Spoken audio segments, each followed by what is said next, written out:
नमस्ते भारत, मैं योगेश डोरिया। बिंदास अपडेट में आज फिर से बात झालावाड़ की, उन बच्चों की जिन्होंने इस दुनिया से अलविदा कह दिया।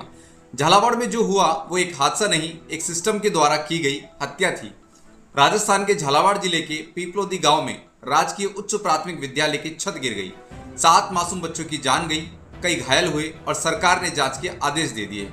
टीचर्स को सस्पेंड कर दिया गया, लेकिन सवाल है कि क्या यही न्याय है?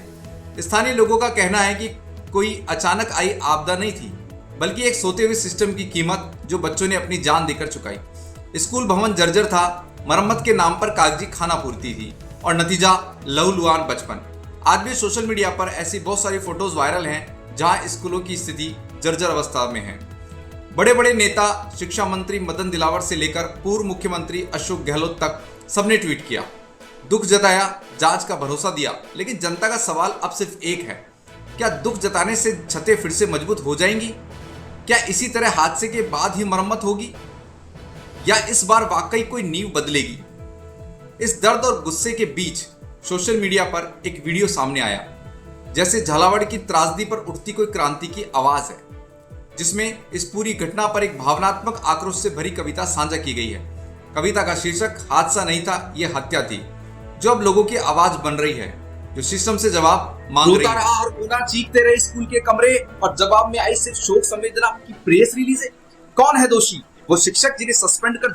इस कविता में सवाल उठते हैं कि अफसरों की दीवारें क्यों नहीं गिरती, नेताओं के घर क्यों महफूज रहते हैं, और मरम्मत का बजट कागजों में ही क्यों घुसा रहता है। कविता सुनने वालों को गुस्सा भी आता है। झालावाड़ के इस हादसे ने फिर दिखा दिया कि हमारे देश में सबसे असुरक्षित वह है जो सबसे मासूम है, और सिस्टम, नेता और अफसर तब तक कुछ नहीं करते जब तक कोई बच्चा मलबे में दब न जाए। क्योंकि इस बार सिर्फ स्कूल की छत नहीं गिरी है पूरे सिस्टम की साख, और उठी है एक आवाज कविता के रूप में। उसे जरूर सुनिए और फिर सोचिए, अगला नंबर कहीं आपके बच्चे का तो नहीं। अब सवाल उठता है, क्या सरकार को अब भी बने रहना चाहिए, या उस पूरे ढांचे की जवाबदेही तय होनी चाहिए जो इन मौतों का असली गुनहगार है? क्या अब इन 7 बच्चों की मौत के बाद भी हमारा सिस्टम बदलेगा? क्या इन स्वार्थी नेताओं को कोई फर्क पड़ेगा? क्या रिश्वतखोर अफसरों की जेब कभी भरेगी? क्या कामचोर कर्मचारियों की आत्मा जागेगी? क्या इस मतलबी दुनिया में न्याय के लिए सिस्टम के खिलाफ आवाज उठाने की हिम्मत पैदा होगी, या हम सिर्फ मेरा भारत महान बोलकर ऐसे ही चुप्पी लगाकर बैठे रहेंगे? जवाब आपके पास है।